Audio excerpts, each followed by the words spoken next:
Good evening, ladies and gentlemen. We're about to start momentarily.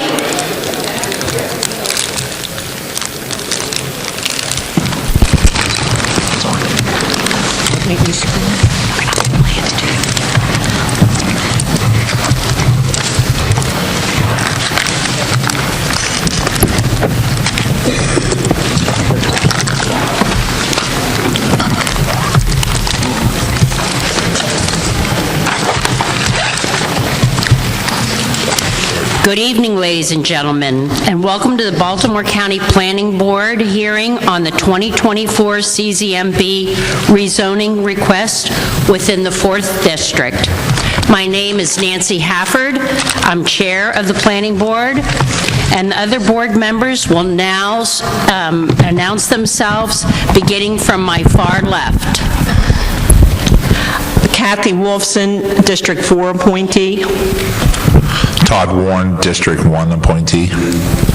Katie Pinero, County Executive appointee. Howard Perlow, County Executive appointee. Wayne McGinnis, District 3. Derek Johnson, County appointee.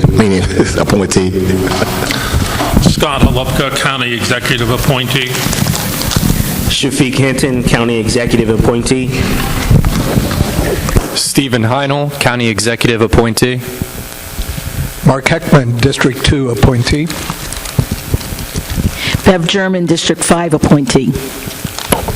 Emily Brophy, County Executive appointee. Peter Array, District 6 appointee. We ask for your cooperation and assistance this evening and respect throughout this hearing. The speakers who have signed up will each have a minute of 2 minutes to present their position on the issues in the 4th District. If you wish to speak and have not signed up, please do so immediately. Registration will close shortly. Staff from the Department of Planning will call on 3 speakers at a time. We ask that you come forward when you hear your name.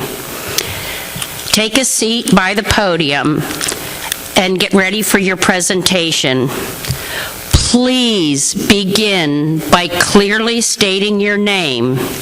If you're with an organization, please state what organization you're with.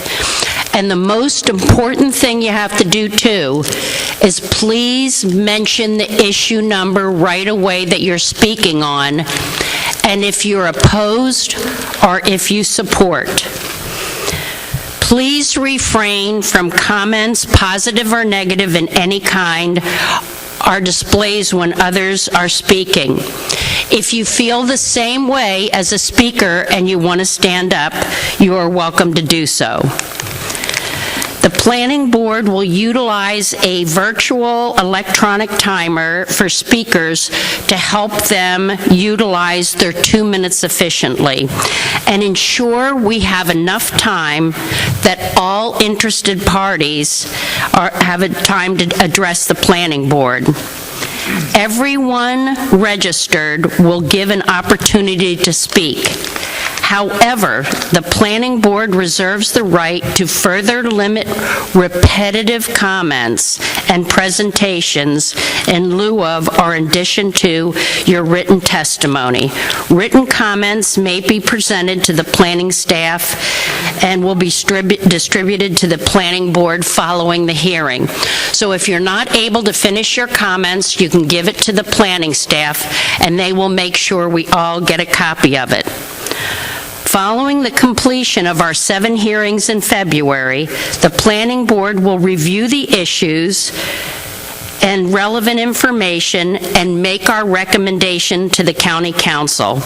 The Planning Board schedule is posted on the Department of Planning's website. The County Council will then hold its own public hearings in June as required by code and vote on the new zoning maps before the September 16th, 2024. Thank you for your attendance, your cooperation, and respect. Again, please remember, state your name, your organization, issue number, as well as your position on the issue. Thank you. Ms. Bensley, the first speakers, please. Thank you, Madam Chair. First up, we have Bruce Kovahay, followed by Charlene Simmons and Pat Gordon. Good evening, members of the board. My name is Bruce Kovahay. I'm an attorney in Towson, speaking with regard to issue number 4-008. I'm speaking on behalf of the property owner and petitioner Ritter Square Limited Partnership. The property in question is a slightly over 1 acre, 1.08 acre parcel located at the northwest intersection of Ritter's Lane and Reisterstown Road in Reisterstown, or actually in Owings Mills, which is currently split zoned, a small portion of DR 5.5, a small portion of BL, and the remainder RO. The petition in question seeks to have the entire, and the property, I should note, is improved already by a two-story office building with approximately 11,000 square feet of space, which is currently 20% vacant, and it was partially that vacancy is partially the reason for the rezoning petition. The petition request in this matter, which I have obviously support on behalf of my client, is to have the entire parcel rezoned to BL to allow additional uses as of right and or by special exception, with the intention of expanding the potential tenant base of the property so that it can be more reasonably rented and more likelihood of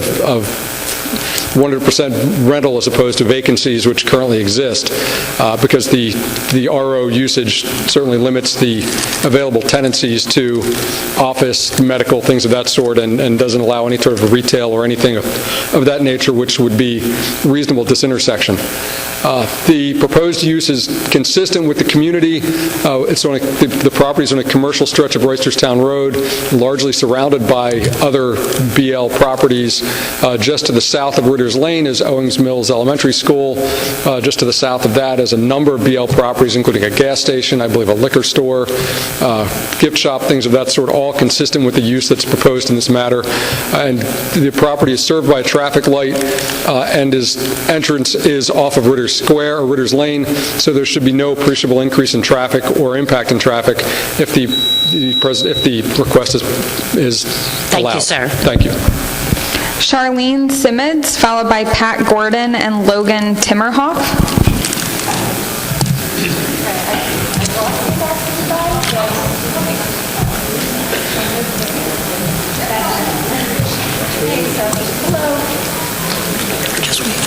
Hello, Planning Board. Hi, how are you? My name is Charlene Simons. I live at 5715 Deer Park Road in Reisterstown. Hello, residents and neighbors that are all here. You have to speak. Thank you. I am talking about a different issue than the previous gentleman, issue 4-017. It is related to a zoning change, specifically asking for an RC5 change to MH. And I am going to direct my remarks specifically to the application's remarks in their application. Originally, it talks about the first, and I'll talk about it, to put my light here. Property is adjacent to an electric transmission line, BM zoned properties, and hundreds of acres of raw land of the state of Maryland. I just want to make the planning board aware that it is not BM properties. The two BM properties have been basically grandfathered into this particular area from like the 50s. We actually did research. They were existing facilities back in 1950s before the zoning regulations went into effect in Baltimore County. Most of the area around there is RC4 and RC5, and actually the particular area that this person is asking for has adjacent to Red Run Stream, actually has headwaters in that area. Also, the next thing is the applicant proposes a Class 2 trucking facility. It says applicant proposes Class 2 trucking facility in this area, which is absolutely is in violation of all the Baltimore County coding for this area. It's a rural area. The majority of this is RC4 and RC5. None of the area here is supported by any of the zoning regulations for Baltimore County, and in the handout I actually reference section 410A, access to streets, paving and curbing, and location are just some of the most obvious areas that this does not, it violates all of the county coding for that kind of a place. The third thing it talks about for the parking of tractor trailers, and a documented need in the county is the wording in the application. And I took the liberty of noticing that there were lots of areas in the county Thank you for your time. used, and that is also in your handout. I appreciate that. Speakers, please remember, besides stating your issue, immediately say if you're opposed or supporting. That helps. Thank you. Next speaker, please. Next, we have Pat Gordon, followed by Logan Timmerhoff and Mary Molinaro. Go ahead. Okay. I'm Pat Gordon. I live on Berryman's Lane in Reisterstown. I am also talking about issue 4017, which is to allow tractor trailers to park along Berryman's Lane in this property. It's roughly 4.45 acres. They want to change from RC5 to heavy manufacturing to allow the parking of these tractor trailers. I am opposed to this. I understand the need to have a place for tractor trailers to park, but I don't think this country rural area is the place to put tractor trailers. Any road that you get to this proposed parking area is a secondary country road, and those roads are lined with houses. People who live in these houses don't want tractor trailers driving by on a routine basis day in and day out. It kind of disrupts their country quiet that their houses are in. And I also wonder if the secondary country roads can support, if their infrastructure will support tractor trailers day in and day out on these roads. Much of the property along Berryman's Lane and the surrounding area is watershed protected property. Many Berryman's Lane properties have streams and tributaries that feed Liberty Reservoir. And these properties are part of the Glen Falls and Liberty watershed. To change watershed protected property to heavy manufacturing, I think would be environmentally irresponsible. Most of the drinking water in the northwest corridor of Baltimore County comes from Liberty Reservoir. So I hope that this request will be denied. Thank you. Thank you for your time. Next speaker. Next, we have Logan Timmerhoff, followed by Mary Molinaro and Marion Cutler. Hi, everyone. Can you hear me okay? Yes, we can. My name is Logan Timmerhoff. I'm speaking on issue 4014. I'm here standing in solidarity with my neighbors against this zoning change.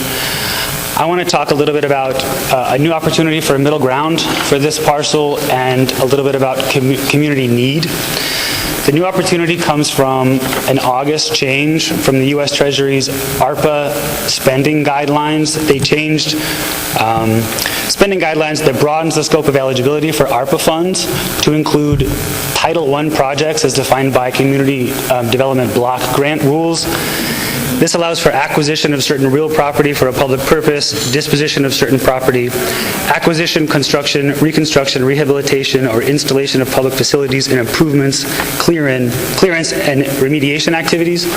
The county has more ARPA funds, so they've got $160 million in total.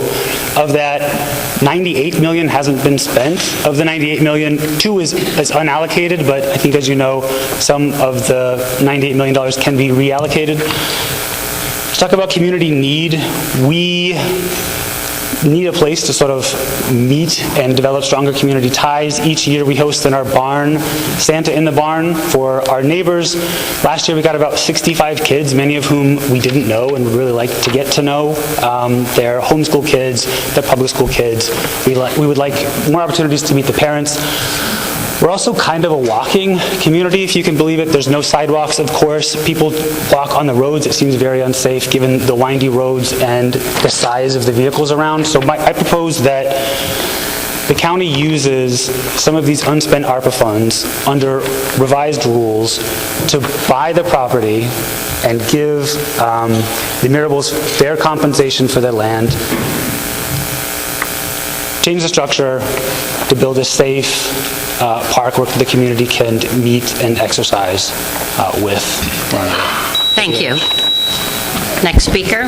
Next, Speaker 5, Mary Molinaro, followed by Marion Cutler and Mark Stewart. Hi, my name is Mary Molinaro, and I am the first Vice President of the Reisterstown Owings Mills Glendon Coordinating Council. We formed a committee, as we do every 4 years, to review all the issues in our geographic area, and I have submitted 20 copies of that letter for your review. I would like to speak on 4 issues during my allotted time, and I recommend that you deny each of these issues. Issue 4005 is interested in changing the zoning from DR 3.5 to CB for the purpose of building a small strip mall. The ingress and egress from Butler Road and Wabash Avenue have a dangerous lack of line of sight at the intersection with Butler Road because of being next to a bridge over the railroad tracks. Any traffic in and out of this location would best be served traveling back through a residential area, increasing the load of traffic to be safer, which isn't fair to those residents. Traveling north on Butler Road and stopping and waiting to take a left turn on Wabash Avenue is dangerous to traffic, which may crest the bridge not expecting to see a car. Turning left on Wabash onto Butler Road causes a situation where the car might not be able to see the traffic. Issue 4015 regards the property at 501 Mitchell Drive. The petitioner requests a reclassification of 15 acres of RC watershed protected property. This property has requested multiple times through the various CZMP, and any change of this protected property would only injure the health, safety, and general welfare of the public. 4017, we are asking also to deny, and you've heard 2 speakers on that topic, so I'm actually going to skip to 4023 with regards to the property behind Main Street. We also feel that the Reisterstown Improvement Association just conducted a vision study on that property, and it's against having CZ, that change of zoning. Thank you. Thank you. Next speaker. Marion Cutler, followed by Mark Stewart and Pam Ecker. Marion? When you hear your name, please come up. The other 2 speakers, can you please come to the front? Mark Stewart. After Mark, we'll have Pam Ecker, followed by Kate Fanning. My name is Mark Stewart. I'm the president of ROG, which is the Reisterstown Owings Mills Glendon Coordinating Council, and I rise in opposition to the petition for 4005. The petition requested would create a small isolated CB zone parcel constrained by railroad tracks on one side. The ingress and egress of this property would in most instances be through the dangerous Butler Road Wabash Avenue intersection. A CB zone would increase the vehicular traffic, create parking congestion, and would violate the spirit of the intent of the Glendon community.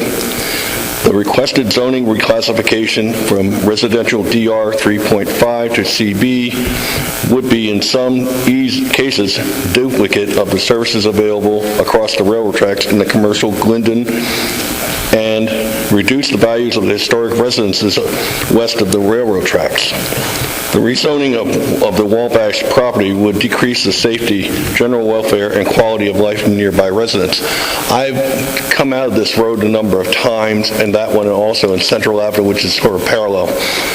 And it is very, very difficult to get out. So if in cases of a large vehicles doing this, it's going to make it even more impossible.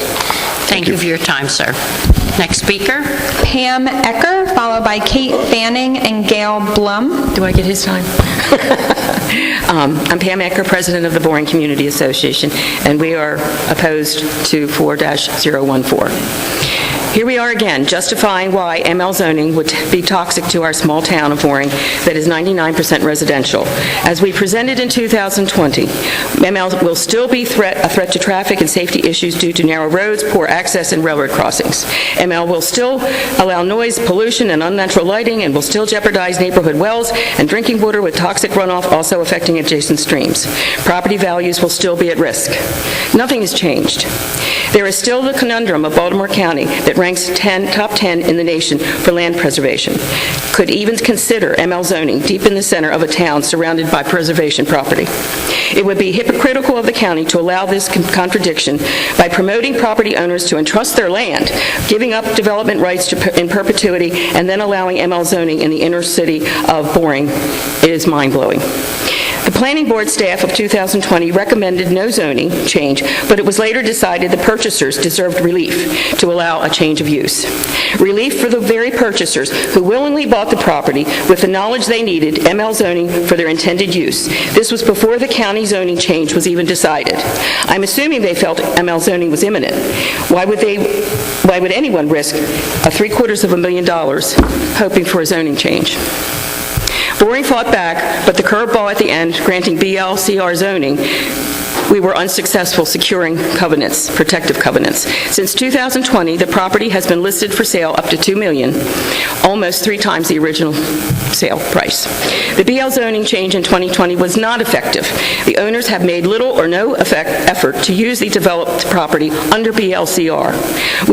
They have elected to store vehicles, trucks, trailers, and even a boat on the parking lot that are in violation of the current zoning. We are asking you for a peace of mind and restoring our faith in government by making a recommendation of no ML zoning. Thank you. Thank you for your consideration.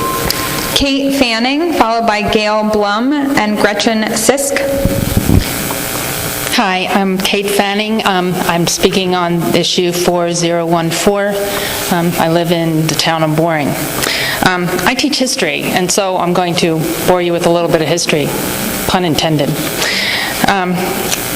It's important, one of the best reasons to think about history is when we look at the future. And right now, 2/3 of the people under 5 will live to see the next century. They'll be the voters. They'll be the people who have to live in this community. When we make decisions about zoning, it isn't just for the next 10 years. We make decisions for our grandchildren and for our children. Our legacy becomes their reality. Boring is a community that is not really old by historical standards. We are largely founded between 1850 and 1870. Most of the people in Boring can trace their roots back 3, 4, and 5 generations. But it is a community founded on back-breaking work. The previous 3 generations built it by hand, survived the Depression, and lost family members in 2 world wars. The decisions we make now determine the quality of the future that we leave behind. And we can't sell out the future for the agendas of today. Our property is property that is zoned industrial rarely goes back to its rural roots. I believe the community of Boring, with a phenomenal record of foresight, fiscal responsibility, and dedication, if you know anything about the Boring Volunteer Fire Company, has earned the right to determine the future of that piece of property. It was donated property, and it represents literally thousands of hours of volunteer work for people who cared about their neighbors and put their neighbors first, often at the detriment to their own well-being. You know, it's a tough thing to bring your horse to save your neighbor's farm. And so I urge you to vote in a way that saves your neighbors from the disintegration of their community. Thank you. Thank you. Speaker 10, Gail Blum, followed by Gretchen Sisk and Niall Nesbitt. Hello, I'm Gail Blum, and I'm opposed to 4-014. I am a resident of Boring, and I represent 3 generations of my family that are there today. I urge you to preserve our town's rural character by rejecting the proposal for ML industrial zoning. First and foremost, let us consider the environmental impact. The property in question slopes toward a feeder stream, a vital lifeline for our ecosystem. Any industrial development in this area is a threat to the ecosystem and the wildlife that depends on it. The surrounding homes rely on clean water from wells, which would be compromised by pollutants from industrial activities. Is it worth sacrificing our environment and jeopardizing the health of our community for the sake of someone's profit? ML zoning would disrupt our tranquil way of life, increasing traffic, noise, and pollution. Our town is known for its tranquility and serenity, qualities that would be irreparably shattered by the influx of trucks, machinery, and industrial operations. The peaceful ambiance that draws residents and visitors alike to Boring will be replaced by the constant hum of industry, disrupting the lives of those who have chosen to make this town their home. Boring is not just a collection of houses. It's a community bound together by shared values and a deep sense of belonging. The imposition of ML industrial zoning would destroy the legacy we wish to leave for our future generations. The Mirabellis have returned accompanied by a lawyer requesting ML zoning to include even more land than they originally requested 4 years ago. The additional land includes an expansive field sloping toward a stream and my property, which houses the historic Boring Post Office. They included this without my knowledge or consent. The zoning request is really outrageous considering the immense opposition they faced previously in their attempt to industrialize Boring with even less acreage 4 years ago. So we're hoping you'll support us. Thank you. Thank you. Gretchen Sisk, followed by Niall Nesbitt and Jim Blum. Good evening. I'm here opposed to issue 4014, and much of what I'm saying I hope I'll be preaching to the choir. Planning and zoning exists to safeguard the long-term interests of municipalities. It ensures that zoning decisions and development enhance communities and protect our natural resources. Without it, each business or property owner would make decisions based on their own individual wants. Our neighborhoods and towns and communities would be chaotic. They would lack cohesion. Baltimore County began researching and creating a new planning and zoning master plan in 2021. After years of work, they have published a 2030 draft master plan.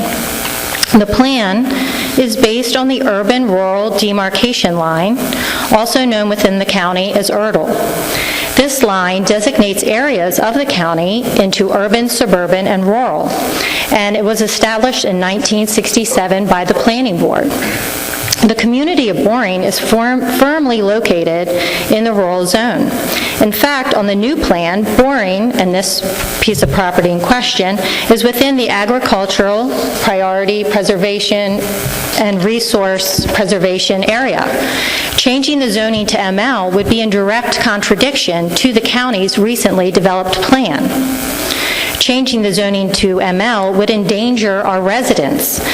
Our roads are narrow, and they would not regularly support dump trucks, trailers, transporting excavators. It just would be unsafe. It would not preserve the rural nature of our town. It would damage the environment, and it would decimate property values. I know 2 new families who just moved to our town thinking that they were moving to a rural area and are now facing this. First-time property owners, Thank you. Thank you very much. Niall Nesbitt, followed by Jim Blum and Sam Blum. My name is Niall Nesbitt, and I'm a board member of the Hanover Road Association. I'm speaking about 4-014. I strongly do not support the zoning change to ML. I think it's obvious it won't be the highest and best use of the property, and that's about all I have to say. So, in the interest of time. Thank you, sir. Appreciate that. Jim Blum, followed by Sam Blum and Lola Rain. I'm Jim Blum, speaking in regard to 4014. I'm strongly opposed to it. 4 years ago, the Mirabilis did receive an upgrade from RC2 to BLCR. If developed properly, could be a benefit to the community. Unfortunately, that is not good enough for the Mirabilis because it would require time, effort, and money for them to develop the property in an appropriate manner. The Mirabilis also have included my property without my knowledge. The historic Boring Post Office in in their ML request, which I'm strongly opposed to. Our entire community is opposed to ML zoning, except the Mirabeles, and we have hundreds of signatures from local residents to that effect. The Mirabeles worked out a behind-the-scene deal to buy the property for substantially under the market value with the former president of the Boring Fire Department, Scott Boozy. The property was never put out for public bid, so the Boring Fire Department would receive the maximum amount of money and future use that would be compatible with our community.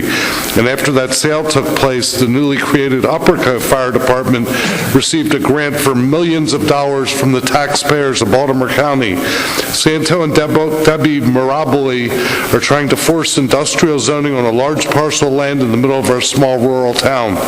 Industrial zoning is a complete conflict with our community. ML zoning would bring heavy truck traffic, noise, air, and environmental pollution to our small town and have zero benefit for our community. It would be a noisy, dirty, and horrible use of the property for all of the residents surrounding the property. The only ones that would benefit would be Santo and Debbie Mirabile, because it would make their property that they had obtained in a very unethical way much more valuable, and it would devalue the rest of the area. Thank you. Next speaker. Next, we have Sam Blum, followed by Lola Rain and Errol Ecker. Hi, I'm Sam Blum, speaking about issue 4014. I'm strongly opposed. The Mirabeles say they want to move their business, DSM Contracting, to Boring, Maryland. Anyone who takes a look at their property on Shoemaker Road would immediately understand why the residents of the Boring area do not want that type of use in their community. ML zoning in Boring would be totally inappropriate and detrimental to the entire area.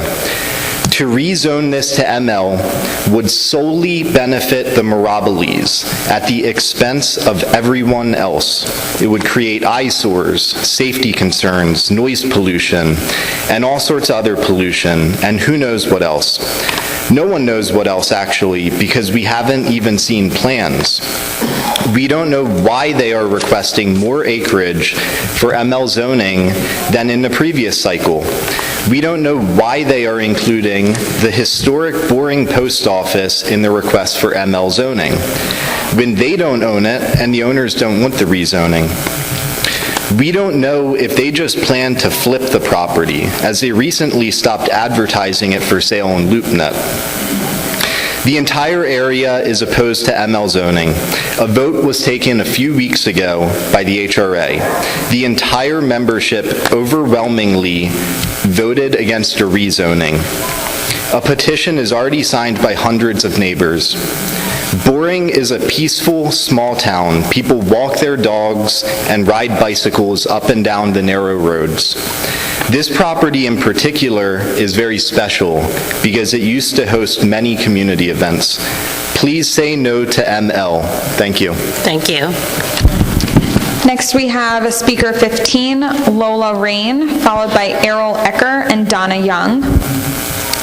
Hi, my name is Lola Rain. I am here for issue 4014, and I am against.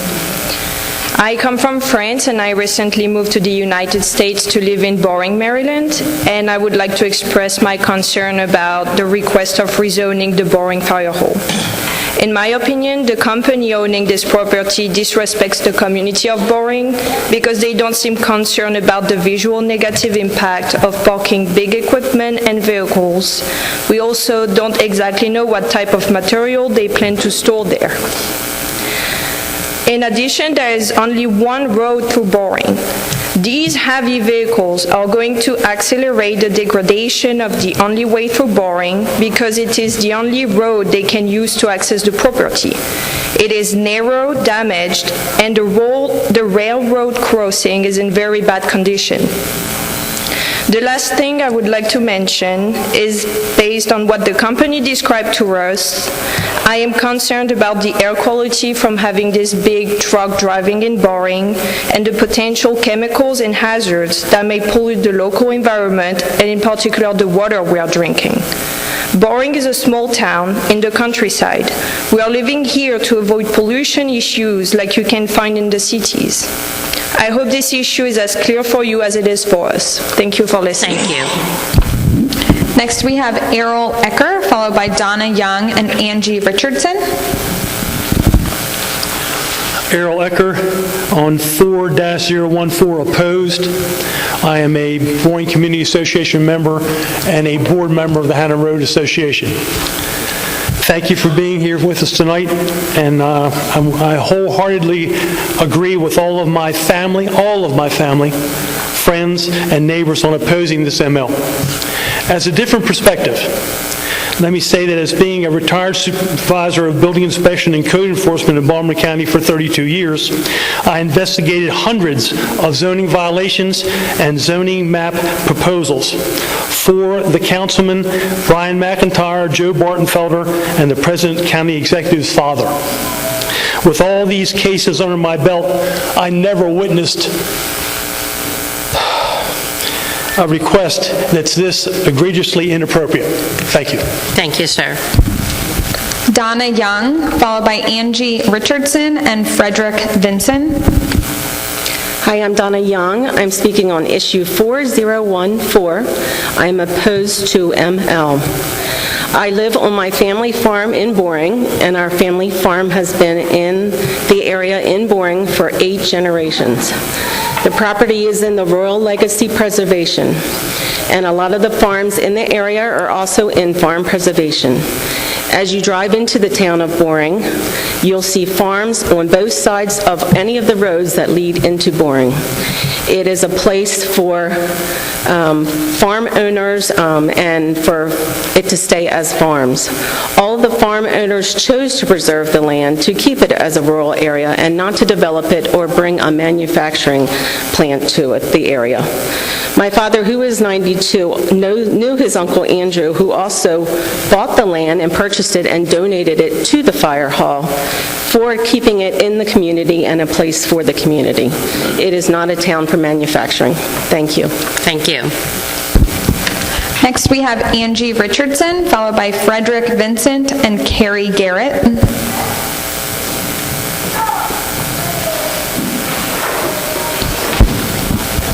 Angie?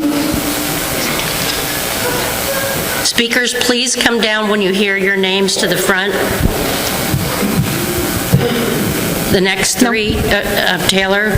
Next up, we have Frederick Vincent, followed by Carrie Garrett and Aaron Welsh. Good evening. I am here to speak on issue 4011. Basically, the rezoning of a property located on Marriottsville Road to from RC2 to RC2BL. So I live directly across the street from the property that's being mentioned here. I live at 10524 Marriottsville Road. I am opposed to this designation happening basically because since I live across the street, I'm able to see all the traffic, everything that occurs on Marriottsville Road. The road is small. There's a lot of traffic that basically passes through. We have several communities located within the area, and most of the people here, we're not necessarily against what the farm has already. We just don't want it to be more. That area is not zoned for any type of commercial revitalization or any projects of that nature. That was something that you all already noticed I noticed that you all put in your analysis. So what's the purpose of having that particular designation for that area? We're a quiet community and we like to keep it that way. With the potential of changing the zoning to that area, it could bring all types of issues pertaining to traffic, increased traffic in the area, and I don't know exactly what that designation is going to mean for those property owners and what they're going to do. They have the potential to basically put anything on that property, and as community and homeowners, we just are not aware of what it is exactly that they want to do. So because of that fact, I am opposed to that issue. I yield the rest of my time. Thank you, sir. Next, we have Carrie Garrett, followed by Aaron Welsh and Thomas Washington. Good evening. My name is Carrie Garrett, and I'm also a resident of the Marriottsville Run community, and we are adamantly opposed to 0411. Our development is comprised of 10 family homes. Like most of the homes in that area, we all have at least an acre of land. This point is very significant because we chose purposely where to live in a rural type area. We did not want to live where commercial businesses could flourish in the area. We are directly across. Our community is directly across from the property here, and I just want to make note that our properties, our homes are not rental properties, they're not investment properties, they are forever homes. We have children, we have small children who have a quality of life that we want to maintain, for them to be able to go outside and play and not have to worry about traffic. And why do I say that? Because this farm has had other events where we've had traffic coming in and out of our neighborhood, which is one way in and one way out. Our streets are narrow. They have parked in our community, not allowing us, when we have our social gatherings, to be able to park in our own community because of the events that they are having. We've had instances where it took us 30 minutes just to get into our own neighborhood because of an event they were having and there was a block of traffic. I understand that they have a financial interest, but their financial interest does not usurp our residential life that we want to maintain. As was stated, this is a peaceful, quiet neighborhood, and if this commercial business is allowed to bring in things such as alcohol, who knows what else that will bring to us? It will also affect our property, our safety, the sanctity of our homes, and we are just adamantly opposed to that. We have a vested interest in our property, as the value of our properties are extensive, and we do not need that to decrease as a result of what they are trying to bring forth. So thank you for the time, and we would appreciate you opposing this. Thank you. Thank you. Next, we have Aaron Welsh, followed by Thomas Washington and Teresa Thomas. Speakers, please, when you hear your name from Ms. Bensley, come forward.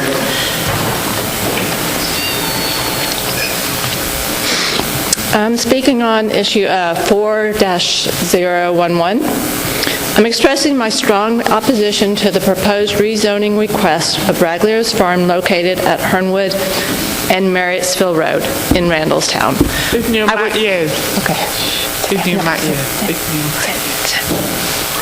I was shocked that some of the people that would be most affected by this proposal were only notified less than 2 days ago, although I did find the small sign that was located on the street.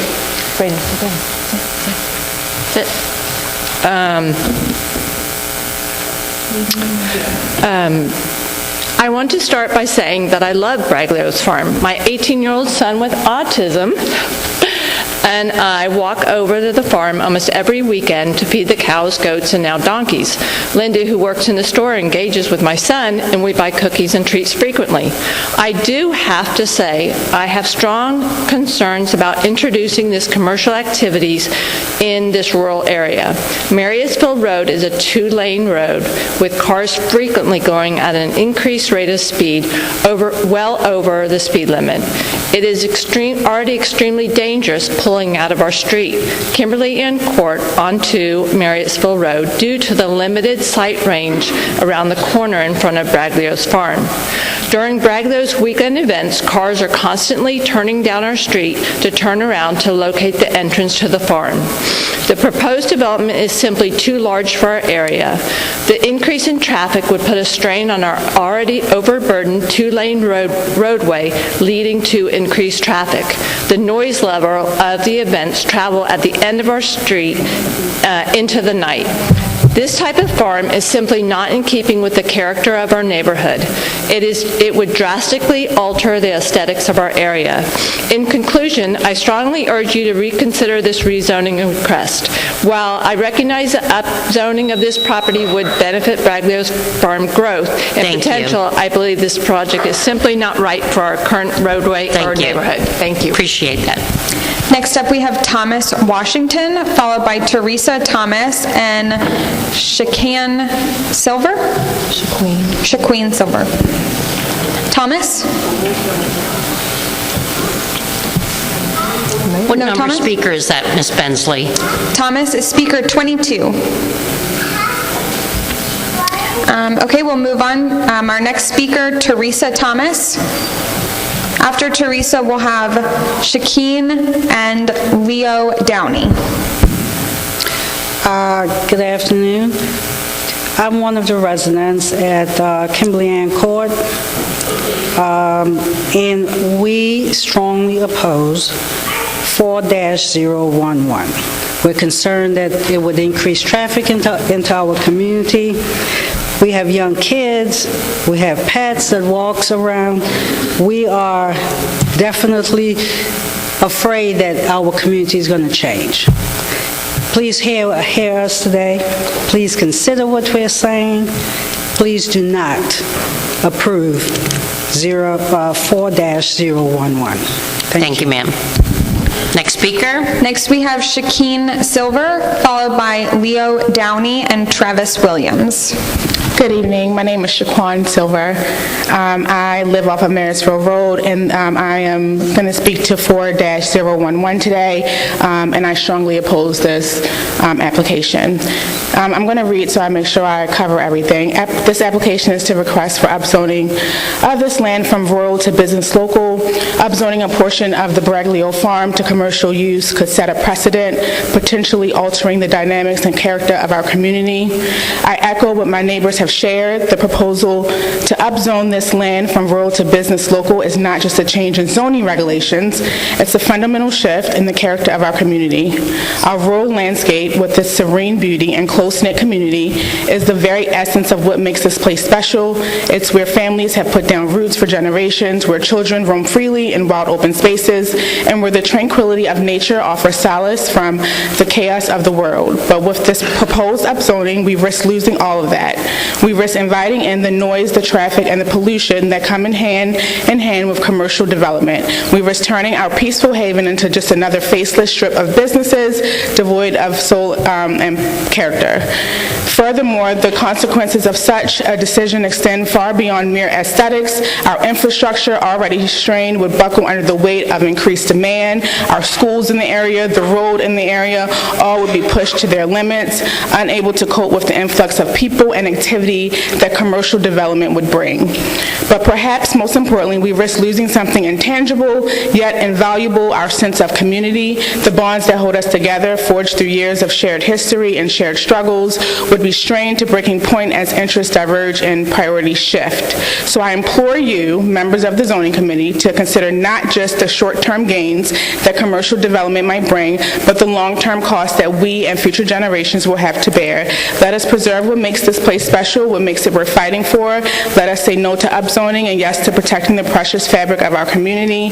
In solidarity with my neighbors, we are requesting you deny this application. Thank you. Thank you. Next, we have Leo Downey, followed by Travis Williams and Pamela Wilkes. Hi, my name is Leo Downey. I'm here on issue 4-011, and I oppose any change to rezoning for Braglio Farms at 10519 Marysville Road. I may be one of the closer neighbors to Braglio Farms. I live across Marysville Road at 10506. My house was built by my parents in 1992 on that property that had been in my family for about 50 years. At the time the house was built, 10519 was just a farm with Mr. Yeager living there and running the farm. Since Braglio has taken over the property, they have changed the use of the property to be an event space. It started small with a farm store, then they added an ice cream shop, and with their current brick and mortar store, they are no longer just a farm stand as they are currently zoned. Then the food trucks came, and the events came with live bands who play their bass so loud that my house windows shake. Then they started adding booze to their events, like the Watermelon Crush Festival. They started doing wedding events that I believe they're not zoned for. They even had a marijuana festival called something like Buds and Brews. With all these things came the noise and the traffic, people turning into my driveway, driving on my lawn. But the last straw was the car shows, with all these cars revving their engines up and down Marriottsville Road. I don't know if they're drag racing as well, but it certainly sounds like this. All of this was done against the existing zoning laws. They're not zoned for any of that. Changing the zoning laws will give them carte blanche to continue and even go as far as possibly a liquor license or a tavern event like they did, they own the Woodstock, the Millstream, these other places. They're looking to change this, and I don't want it across from my house. Thank you. Thank you, sir. Next speaker. Next, we have Travis Williams, followed by Pamela Wilkes and Alan Wilkes. Good evening. I'm Travis Williams, speaking on issue number 4011. I'm strongly opposing the rezoning of Braglio Farm from rural AG to commercial business local. It is essential to preserve the integrity and the character of our neighborhood. While Mr. Braglio's request may seem not harmful, it could set a precedent for further commercialization, fundamentally altering our community's rural landscape. Additionally, the rationale behind converting agricultural land to commercial use raises concerns about the long-term impact on our community's identity and quality of life. The essence of our rural charm lie in the tranquility, open spaces, and close-knit community we've built. Introducing commercial zones brings increased traffic, congestion, and overcrowding. We strongly urge you all to vote no on this proposal. Thank you for your time. Thank you, sir. Next speaker. Pamela Wilkes. No Pamela. Alan Wilkes. Speaker 30, Kathleen Skolny. Is Kathleen here? Perfect. After Kathleen, we'll have Butch Oakman and Charlie Hoppe. This is a slippery walk. Take your time, dear. You're fine.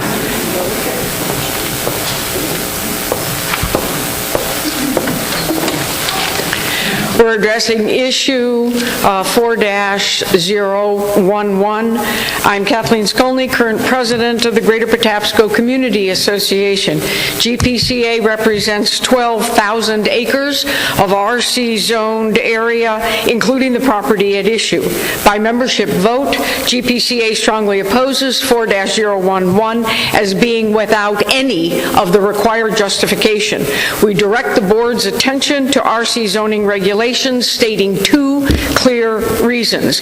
Number one, and more importantly, the requested zoning is specifically prohibited.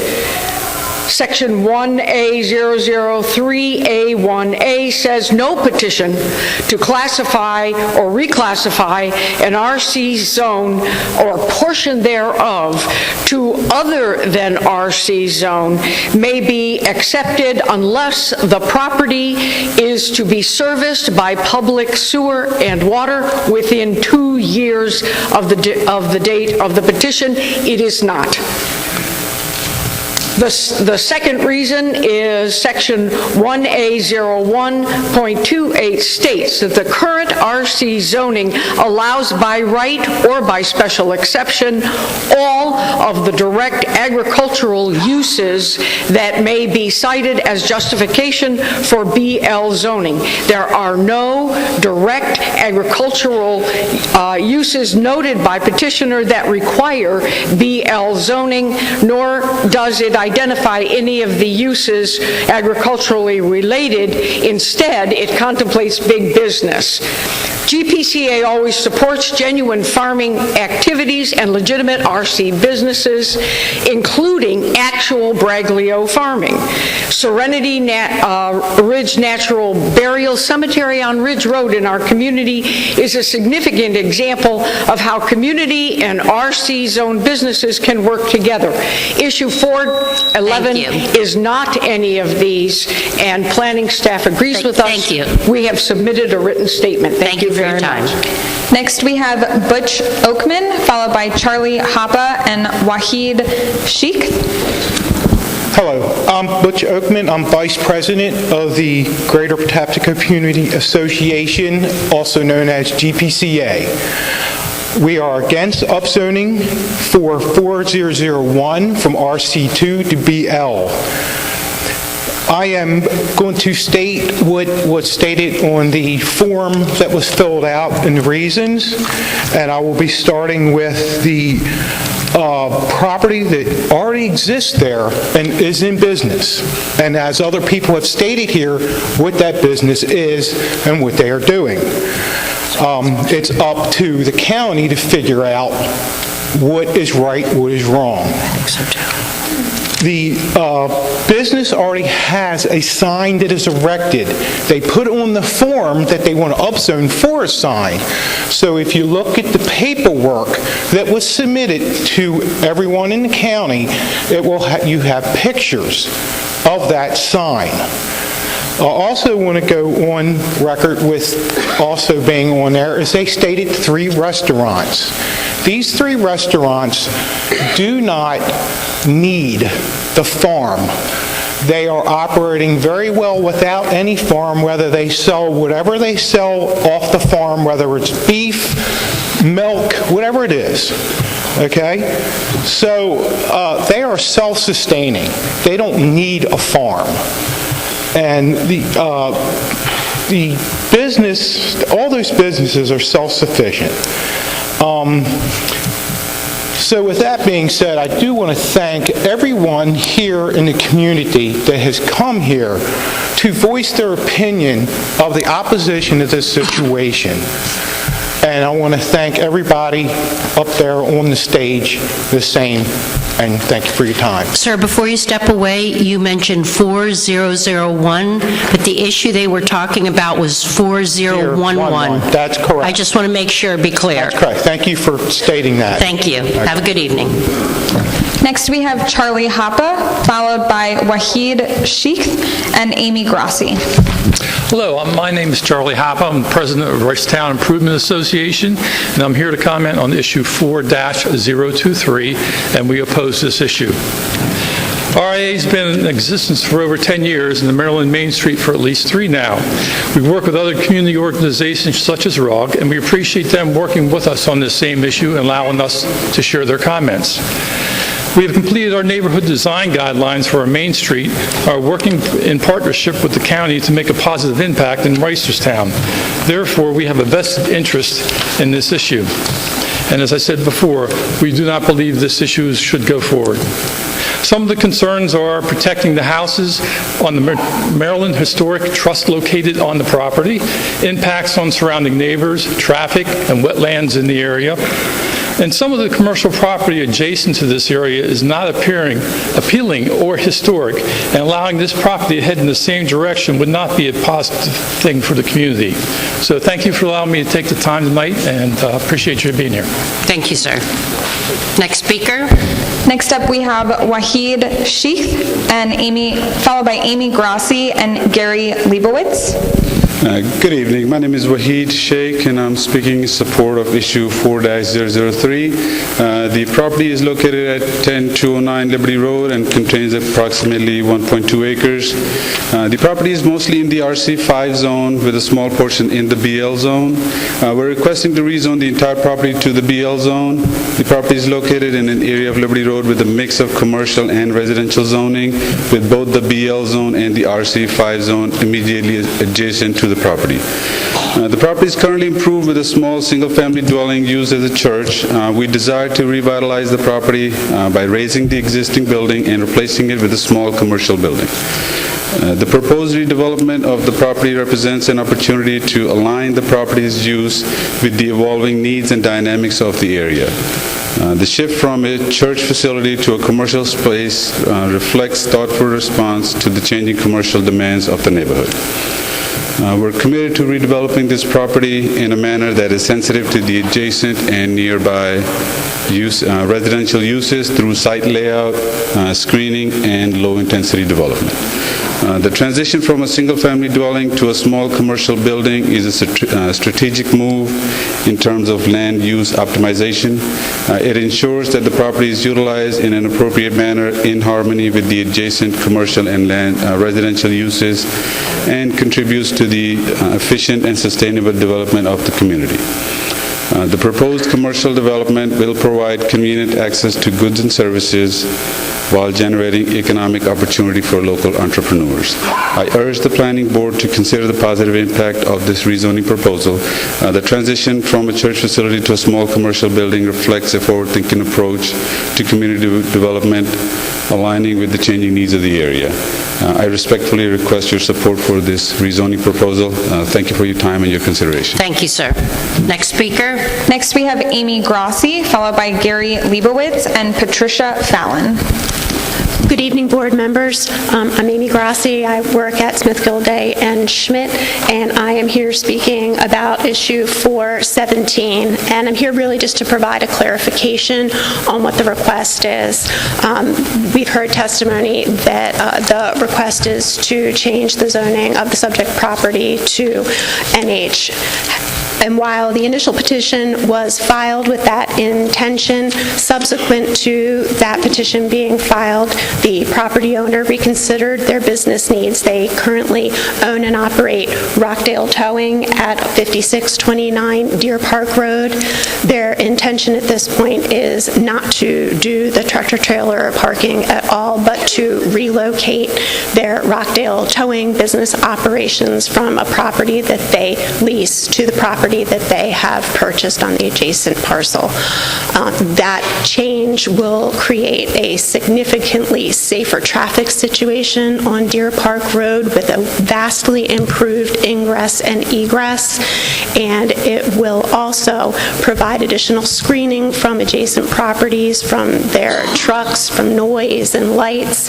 It will be a vast improvement to the community, and we regret that there was any confusion with the community, any alarm that the change of heart has created, but they do not intend to change their business at all. They are going to relocate and hopefully be an even better neighbor than they have been. Thank you. Thank you. Next speaker. Next, we have speaker 35, Gary Leibowitz, followed by Patricia Fallon and Kenneth Allen. Good evening. My name is Gary Leibowitz, and I'm speaking in support of the same issue, 4-017, and not surprising since I'm one of the owners of that property. And I just wanted to confirm what council just said, that we corrected our submission, I believe by letter dated October 17 of 2023. It's unfortunate that for the community that we caused any confusion. I did try over the last couple of days to assure everybody of the correction that we are not seeking a change of zoning to MH, but to BM. We are not seeking to build a trucking facility of any kind. I don't know what a Class 1 or Class 2 trucking facility even is. It will be business as usual for Rockdale Towing. It's inspiring to see the community out here and that they care so much. Rockdale Towing, that is the parent company of Berryman's Lane, has been a provider of services in the Reisterstown community for probably over 40 years. And if anybody cares about the safety of the roads, the surrounding neighborhoods, and the people, it is Rockdale Towing. That is a police-initiated tower, licensed towing for the Baltimore County Police Department. They cross-train with all of the local fire departments here to teach them how to secure wrecks, overturn vehicles, remove people safely. And they are donors to all the local charities and support this community as well. So again, I appreciate all the concern that people came out and said on the record today, but I just want to again assure them that it will be Rockdale performing the same business it's always done, just at a location that abuts their current property, which they lease, but now they will own. Thank you. Thank you. Next three speakers. Next, we have Patricia Fallon, followed by Kenneth Allen and Kim Mack. Okay, hi, I'm Patricia Fallon. I'm the Secretary of the Hanover Road Association. We had a meeting on February 7th where most of these votes were taken. The first issue I'd like to talk about is at 14218 Hanover Pike. This is a property that's RC2 zoned, 1.27 acres. He would like to put his towing company that already is in Reisterstown right now on that property. What's the issue number, ma'am? 4004. Thank you. He would like to put a towing company there, Pole House Properties. The towing company would be towing 130 vehicles a month. He admitted all leaking oil, gas, antifreeze, and other fluids. We talked to him about putting an oil separator system in that other types of companies have. He did not get back to us. This is a great concern because it's Hanover Pike. Everybody lives on well water. We feed the Liberty Reservoir, and the water contamination would actually be a definite because of the leaking. The second issue I'd like to talk about is 13220, which is 13220 Old Hanover Pike, Old Hanover Road, issue 4007. This is a request for someone to put an upper-level mother-in-law apartment, and he wants to change his zoning to DR to do that. We've already confirmed with zoning he can do that under the existing RC2. The third issue I'd like to talk about is the old boring fire hall, which is 14711 Old Hanover Road. 4 years ago, that was a request. You heard a lot of people here today talk about it. That was a request to go to ML. What we found out under our investigation 4 years ago, and it's still the same today, is he would be staging pre-manufactured materials. He'd be doing final assembly of pre-manufactured materials, concrete molding, have an office building. He'd be storing building and construction materials. He'd have construction equipment, commercial vehicle storage, and service repair of trucks. We unfortunately were able to come up with any agreement that would deal with shredding of paper, wood debris, stump grinding, production processes of raw materials, compounding raw materials, industrial machining, electroplating, concrete manufacturing, metals manufacturing, plastics manufacturing, chemical processing, all of that. What issue was that? 4014. Okay, thank you. Thank you for your time. All of those functions are allowed under ML and would be a detriment to the community. Thank you. Thank you. Speakers, please remember, state the issue first. Next up, we have Kenneth Allen, followed by Kim Mack and Kimberly Christensen. Kenneth? No Kenneth? Do we have Kim Mack? No Kim? What about Kimberly Christensen? She's coming. Next two speakers, Ms. Bensley. After Kimberly, we will have Tunde Odejay and Paul Merritt. Thank you, Ms. Bensley. Good evening. I'm here opposed to 4011. I am a resident very close to the property of Braglio Farm. I moved to the area in 2015 because of the royal beauty of this Woodstock granite nugget. It's amazing to find land like this in Baltimore County. We are worried because we have seen the property obviously change since we've been there. We like rural stuff. We like the cows and the donkey and all those things. What we don't like is what other people have shared. There are major events occurring there where we've had to call in noise violations to 911 because of the vulgar language of some of the music being played. We have not gotten great response from the company at each time. One time I did. We also have a situation with very bright floodlights coming from all directions on the farm property currently. They were put up within the last 2 years, and they shine both towards Marriottsville and Hernwood Road, and as if I'm next to a Royal Farms, not a rural situation. So we would like to not increase those opportunities for more loud events where we don't know what kind of music is going to be played. Obviously, there's no control over that in a community. We don't want to see it become a tavern, which is what BL allows for. Second, we're concerned about our property value. Obviously, sales, this property could be sold, and then we wouldn't know what that person wants to do with BL. In general, like everybody else has said, what I love to see is we are a diverse community. We're people who love the rural life, but it's not just a one-type person. I have a lot of children, and I like seeing the good stuff, not buzz and bites. I like seeing farm animals and hearing occasional live music, but not cusses on a Sunday afternoon. And that's what we're getting, and we don't want to see more of it. So again, I invite you to oppose this. Thank you. Next speaker. Next up, we have Speaker 40, Tunde Oyedeji. After that, we'll have Paul Merritt, followed by James Duval. Good evening.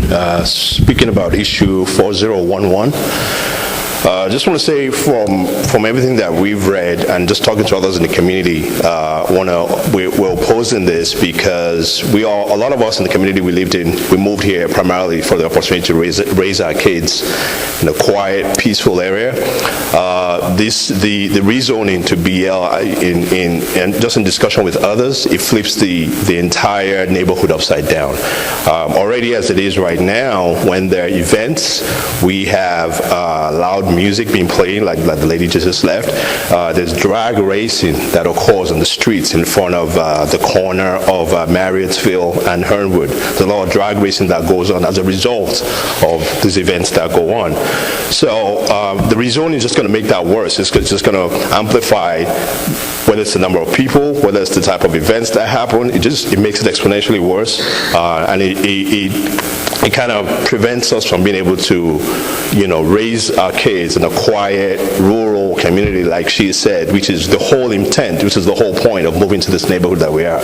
And that's not to talk about the property taxes, right? The effect it's going to have on the taxes on our properties. That's not what we didn't figure this would be the change when we moved here a couple of years ago. And now that we're in it, we don't want, obviously, to go back to what was not factored in the decision to buy a house there in the first place. So those are some of the reasons that why we're opposing this rezoning. It's not going to be good for the neighborhood at all in any way that we can see. Thank you. Thank you, sir. Next, we have Paul Merritt, followed by James Duval and Darius Bakhtash. Good evening. My name is Paul Merritt. I'm president of the Hanover Road Association. I'm here to speak again in opposition of zoning map changes to issues 4-004, 4-007, 4-014, and 4-015. All are not congruent with RC zoning in Baltimore County. Issue 4-004 would be detrimental to any goals set forth in the Liberty Reservoir Small Watershed Action Plan completed in March of 2015 for sustaining water quality for the residents of Baltimore County. Issue 4-007 would apply density residential zoning to a parcel with no access to public water or sewer, causing strain on the immediate environment. Issue 4-014 would negatively impact the town of Boring with the introduction of manufacturing zoning. The lack of any transitional zones would put industrial-type operations in immediate proximity to existing homes. Manufacturing zoning would exceed the environmental and transportation limitations of the local area, greatly affecting the resource conservation goals of the Baltimore County Master Plan. This zoning change does not fit into any vision for rural Baltimore County as outlined in the Hanover Pike Corridor Study. Issue 4-015 would allow the continued negative impact of the parcel has on the Liberty Reservoir watershed. This change would also be contrary to the Small Watershed Action Plan for the Liberty Reservoir. The Hanover Road Association is also in full support of issue 4-018, as it is a net gain for resource conservation in the county. Thank you for your time. Thank you, sir. I also have letters to submit. You can give them. I'll take them. We'll take those. Next up, we have James Duval, followed by Darius Bakhtash and James Webb. James? Okay, moving on, we have Darius. After Darius, we'll have James Webb, followed by Cindy Webb. Good evening. I'm speaking on issue 4-017. Thank you to the owner of Rockdale Towing for specifying that they don't intend to use this property rezoning it for tractor trailers. However, I'd like to emphasize for any future discussions on the area that tractor trailers would not be appropriate for any of these roads. There are several areas where there are major turns in terms of curves and power lines coming through there that would be inappropriate for any of these vehicles. There's also several areas, in fact, almost every single place that goes through this section where any large industrial vehicle would have absolutely no way of getting, emergency vehicles would have no way of getting around such vehicles if they had to stop or in any way have issues with traversing the area. I drive this every day. I can speak directly to how many blind curves and other issues would cause major damage in the event of an accident. And specific to myself, and I'm sure individuals in the area, we remember very directly the fire that occurred at Soldier's Delight. I was listening to online emergency service reports. They had major issues getting water out to the park. I have worked in emergency, not management directly, but as clinical research. I understand risk management quite well.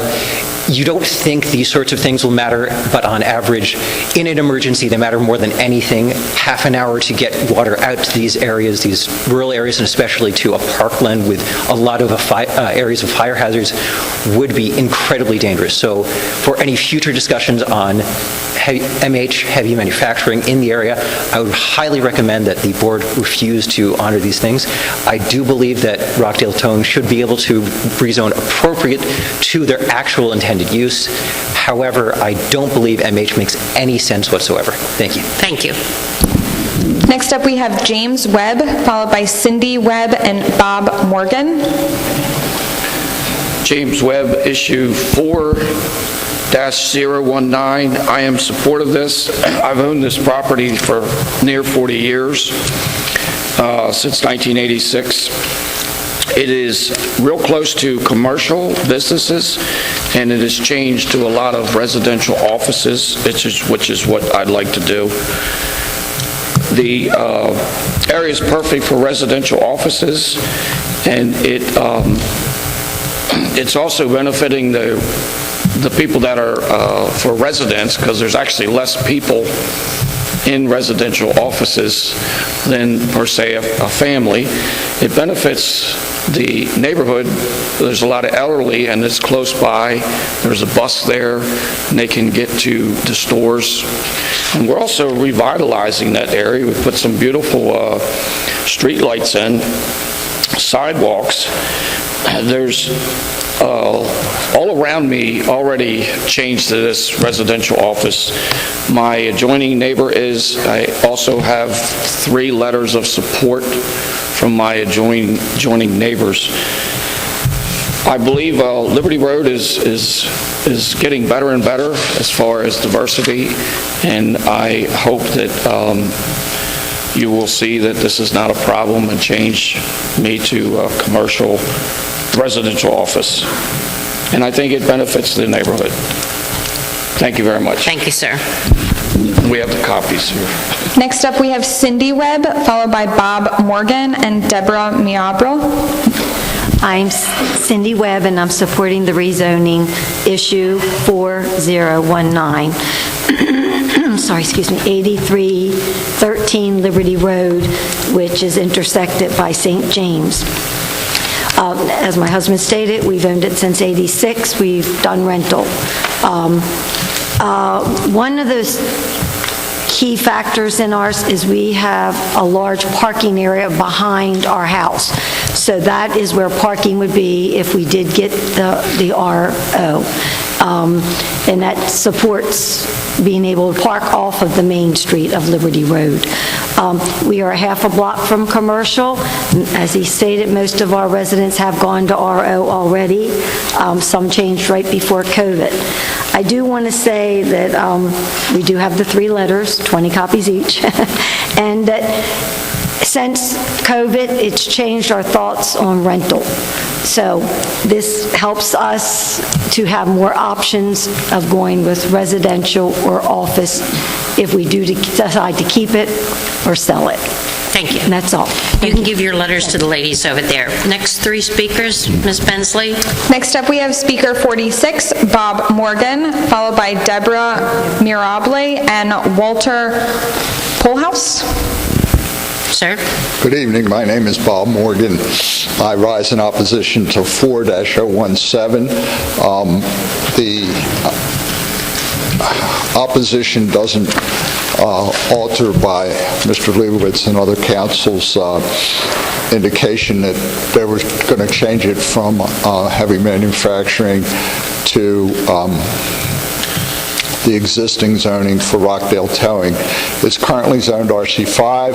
It's not in the master plan to change the nature of this area. The master plan actually calls for this type of zoning, such as heavy truck parking, to be in the Red Run and Owings Mills Boulevard commercial corridor. This is on Berryman's Lane, right around the corner where it comes from Church Road. Rockdale Towing, we haven't heard what's going to happen when they move to the back of the property. They could continue to rent the beginning, or the property that exists could be rent to another towing company. So I'm unsure it would be business as usual. More likely it would be an increase in the size of the business, and the business would expand. I've lived in the area for 38 years, actually 50 years, with my in-laws live down the street from me. My current address is 6315 Deer Park Road, and we oppose this change, even any change to the zoning. Thank you very much. Thank you, sir. Next up, we have Deborah Mirable, followed by Walter Polhouse and Ryan Hodge.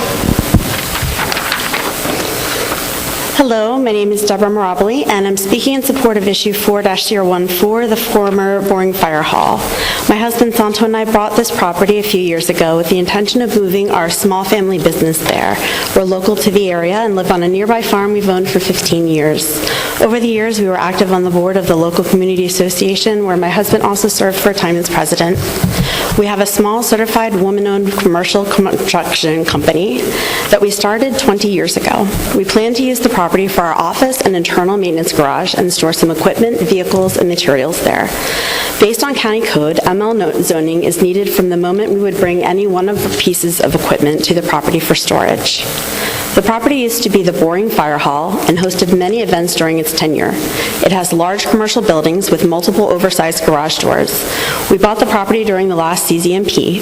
It was rezoned as BLCR, but it was already over-improved for that zoning and is still non-conforming. Since we couldn't use the property for our business, we've had it marketed for the last several years, but received little to no interest due to the current build-in zoning. It has been sitting mostly vacant and unused in all that time.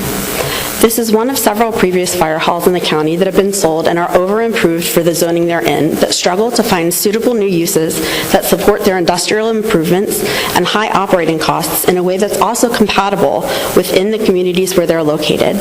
We've taken the time to reach out to adjacent neighbors and have met with some of them who are open to the idea and want to have more detailed conversations about plans and possible impacts. We also plan to incorporate a fully screened and beautified roadside view of the property. This is an opportunity to support a functional use of this property by a small local business that will realize far less activity and traffic than many other potential uses it could have. It will allow for and provide it with the means to self-support for many years to come. Thank you for your consideration. Thank you. Next up, we have Walter Polhouse, followed by Ryan Hodge and Ramona Basillo. Hello, my name is Walter Polhouse. I'm speaking in support of issue 4-004. The property is located at 14218 Hanover Pike in the RC2 zoning. I am seeking to rezone it to BR zoning. The property contains about a quarter of an acre of ground on the west side of Hanover Pike, about 300 feet south of Mount Gilead Road. In addition to this property, I also own the immediate adjacent property to the north at 14224 Hanover Pike, which is zoned BR.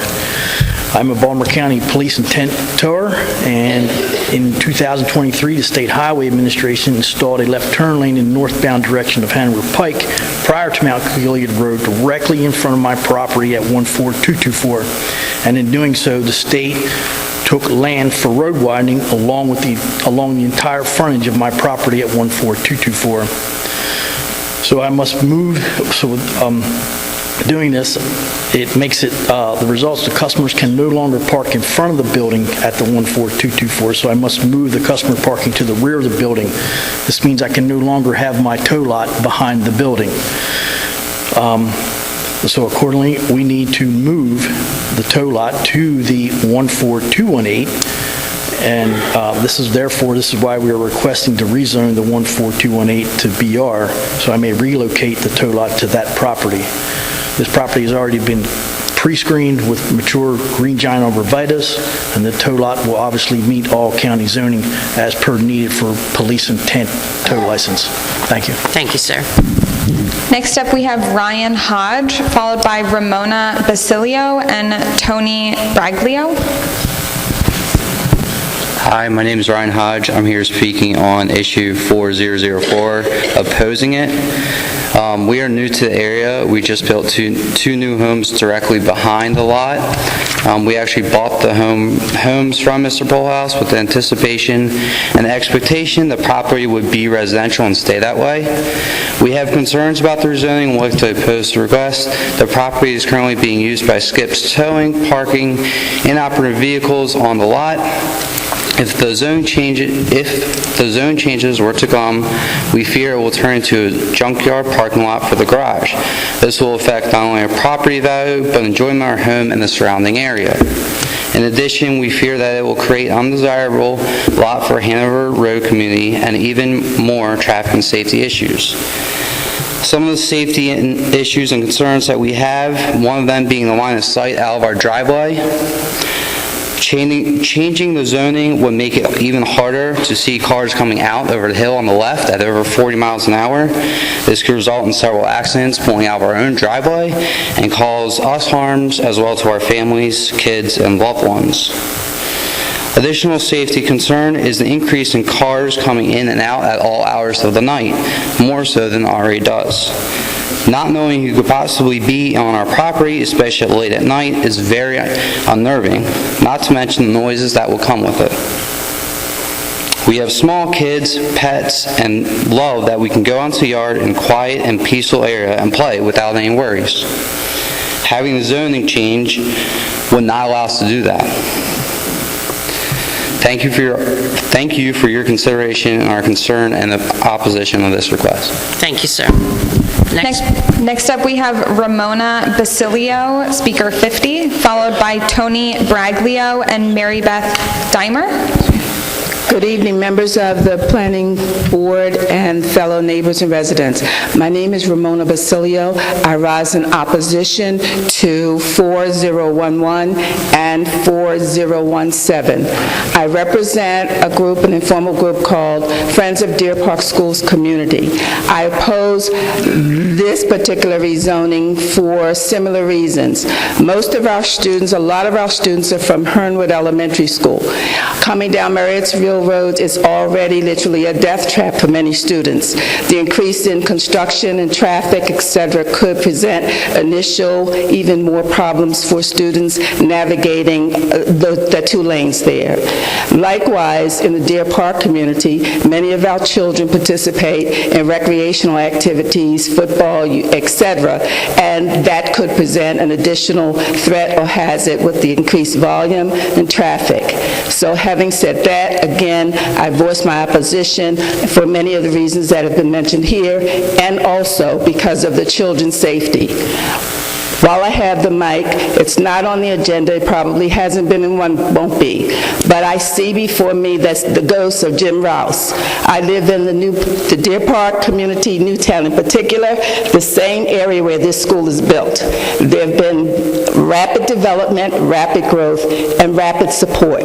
You talk about trucks. There are traffic trailers on the parking lot of the Newtown Village Center where the old Giant used to be. I encourage this board and whoever the powers that be to take a look at that. Let's not have Newtown die on the vine, as Jim Ross said, and let's put some support behind this community as well. Thank you. Thank you.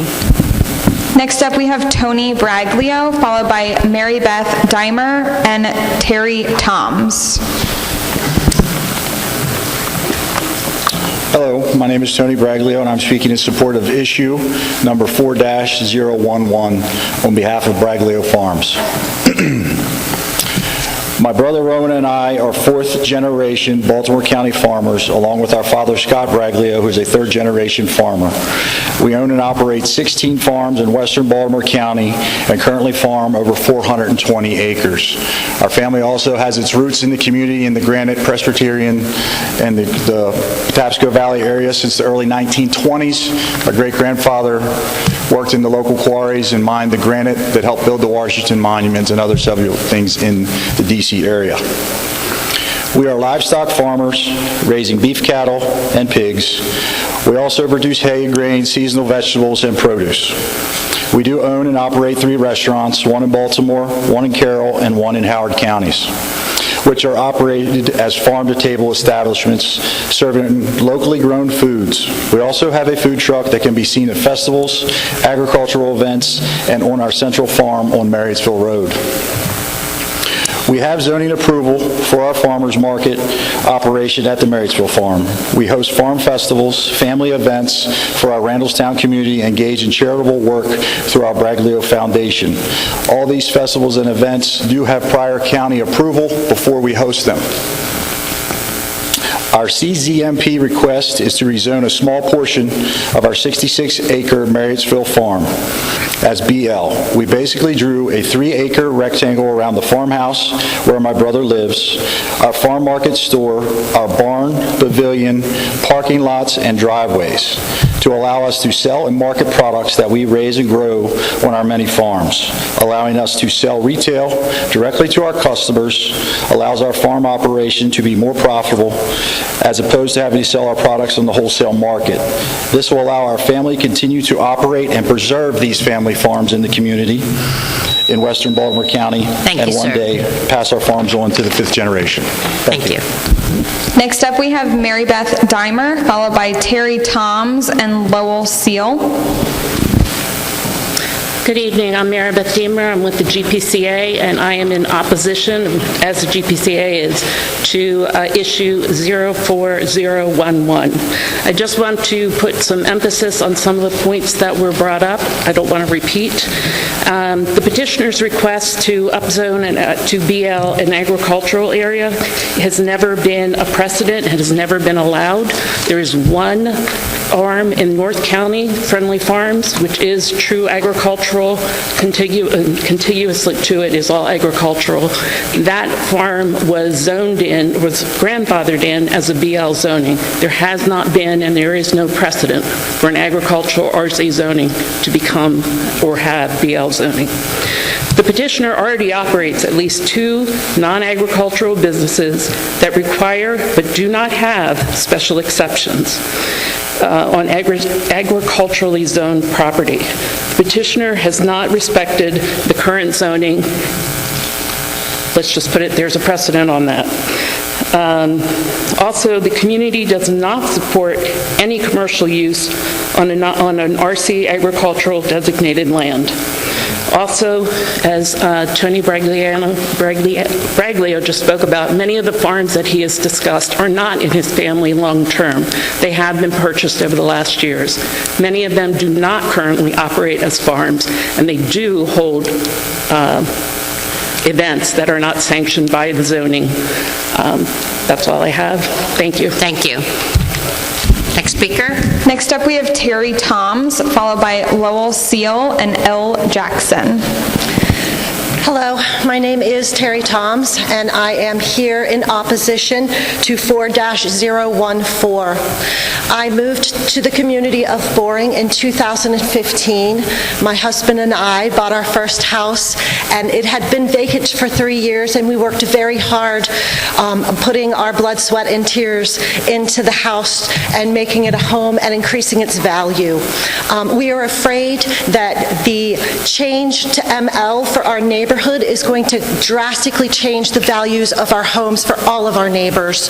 This is a huge concern for all of us. Also, we're very concerned about the condition of living in our neighborhood with the change to ML. It was changed recently in 2020 to BLCR, and it has an R2 section as well. They want to change everything to ML, and this is a huge change from where it had been. It's a huge jump in zoning. We're hoping that you will find that you can oppose this with us. Thank you for your time this evening. Thank you. Next up, we have Lowell Seal, followed by L. Jackson and David Schwartz. Lowell had to leave. I'm stepping in, speaking on the same article. Is that okay? Are you a registered speaker, sir? I'm not. I am the immediate owner, property owner adjacent to this property. My wife spoke earlier. I'm sorry, only registered speakers, Okay. but anything you have in your hand, if you hand to them there, they'll hand it to us. Thank you. Next up, we have L. Jackson, followed by David Schwartz and Sam Bell.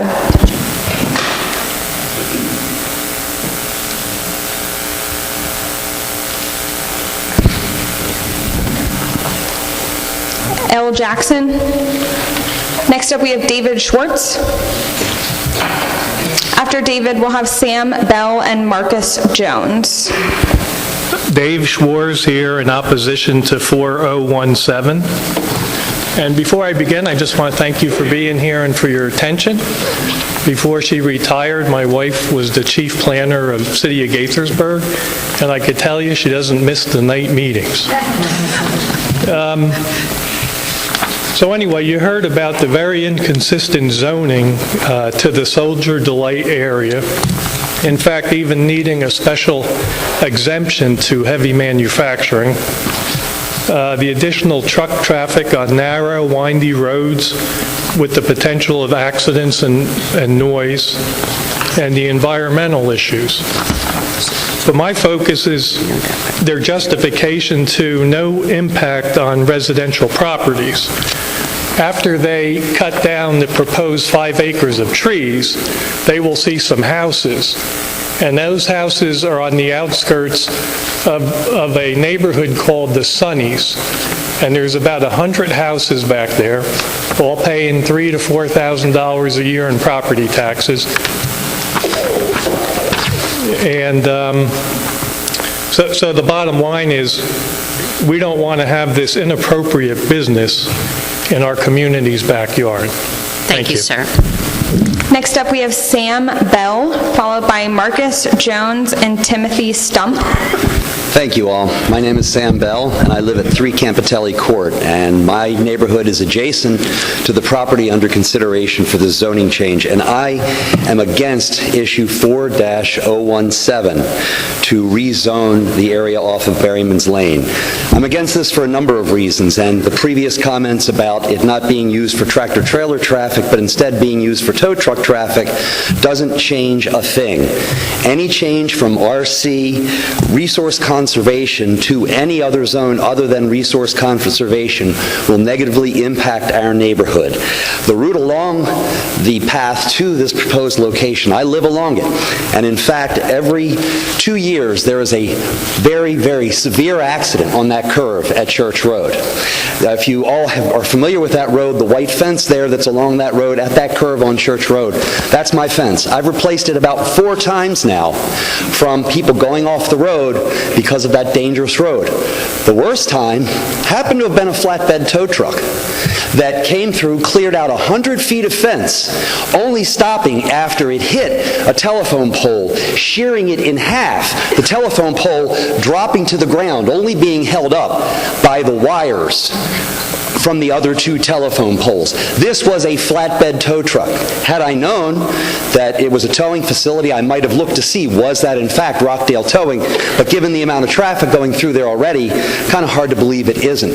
The other concern, as the previous gentleman just mentioned, clearing all of the trees in this area and putting basically cars that have been in accidents, cars that leak fluids, they leak antifreeze, and those types of things. RC, as you all well know, you're only allowed to have well water. All it takes is a small amount of leakage from these cars so close to our neighborhood to completely poison our aquifer and make our homes unlivable. And so please, for this and many other reasons that I don't have time for, I request that you deny this request. Thank you, sir. Thank you. Next up, we have Marcus Jones, followed by Timothy Stump and Kevin Alcavar. Good evening. My name is Marcus Jones. I oppose issue 4-002. I'm a resident of 7 Austin Road. The issue is rezoning for a garage, automotive garage at 1 Austin Road. Basically, this is a residential neighborhood, small cul-de-sac neighborhood, tightly knit, and it's quiet. After hours, it's quiet. And if we have if we have a automotive shop on our corner, it's going to drop our property values, it's going to bring noise, it's going to bring oil, trash, debris, smells, the whole multiple things, multiple issues that we don't want on our corner.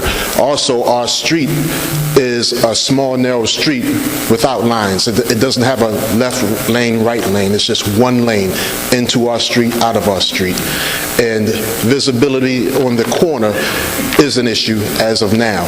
So if we have a garage on our corner, it's going to bring havoc. It's going to cause accidents. And like I said, I'm opposed to it. Thank you very much. That's all I have to say. Thank you, sir. Next up, we have Timothy Stump, followed by Kevin Alcavar and Shane Lemley. Good evening. My name is Timothy Stump. I'm opposed to 4004. I have lived on Hanover Pike for 35 years. It is a rural neighborhood. As you have heard, this gentleman wants to put cars there. Well, that sounds like a junkyard to me.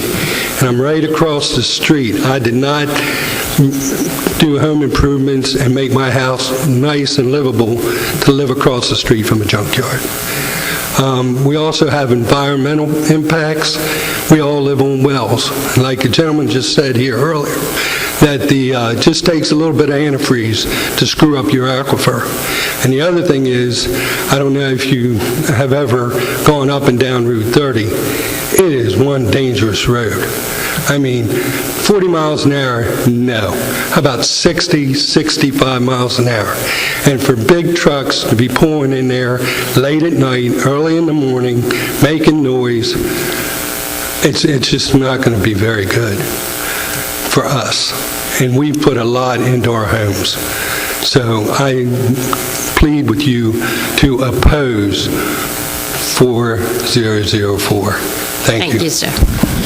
Next up, we have speaker 60, Kevin Alcavar, followed by Shane Lemley and Gary Dixon.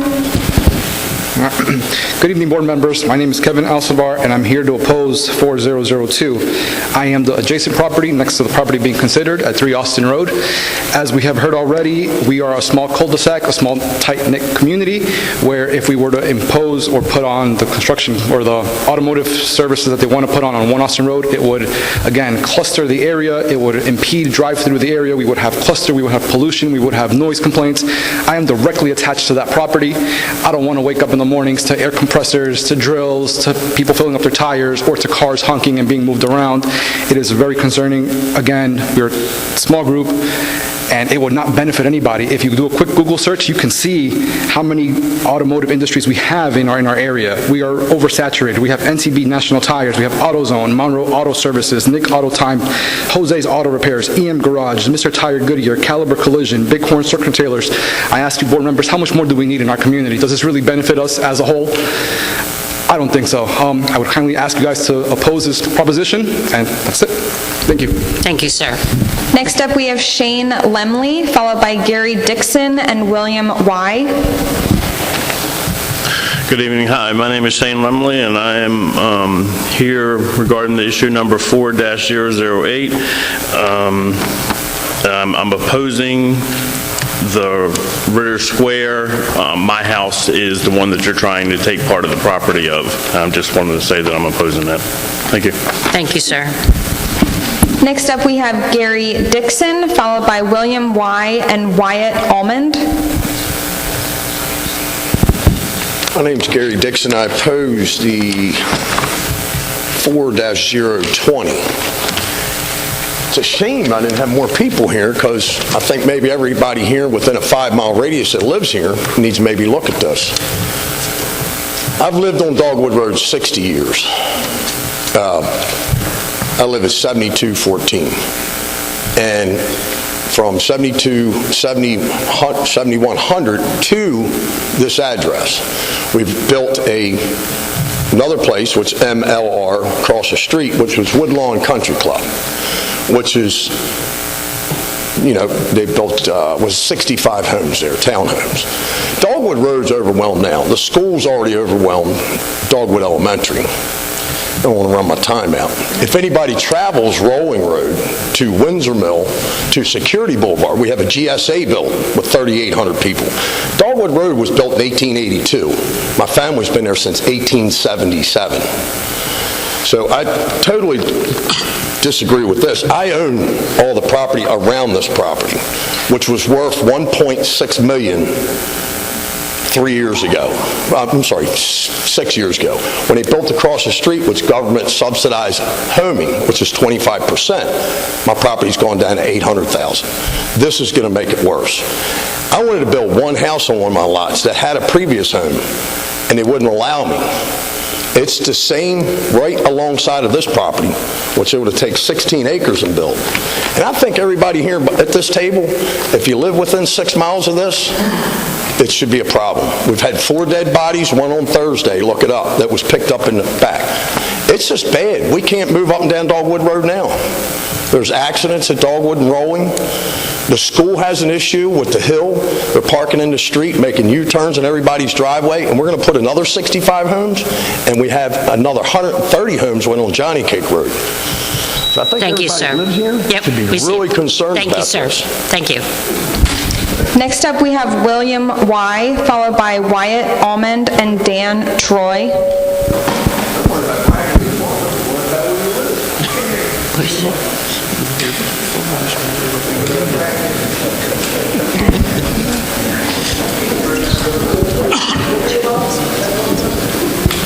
My name is William Y., and I live on Dogwood Road, and I have a complaint. This was a residential area, and now they're trying to zone it to be commercial, and they had a junkyard up there until they made them close it. And now I think they want to bring it back. And we don't need a junkyard in our neighborhood. When I bought a house in '94, was a big swamp there, and it had all kinds of rats, snakes, whatever you mentioned was there. And I've been closing that swamp off since '94. It took Baltimore County 18 years to fix the sewer. And now we got another big hole 2.5 feet away from where they fixed the sewer. So it's a terrible thing to put a junkyard into a residential area where people are trying to fix their homes and live decent. I don't think that we need something like that. And as the gentleman before said, people come down Dogwood Road past my home right by the school, 75 and 80 miles an hour, which don't make sense. So, thank you, sir. Thank you for your time. Next up, we have Wyatt Almond, followed by Dan Troy and Kristen Daub. Good evening, guys. My name is Wyatt Alman. I'm a resident of 6 Austin Road, Marine Corps veteran, and my fiance is a county firefighter. We do not need to, well, first off, I oppose 4002.